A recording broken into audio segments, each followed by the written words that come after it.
aynı yere vurdular.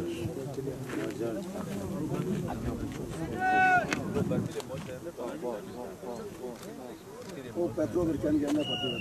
Kendi kendine patlıyor ha, sevinme ha. Makine yok.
Elektrik sırası gelirse demek ki evet.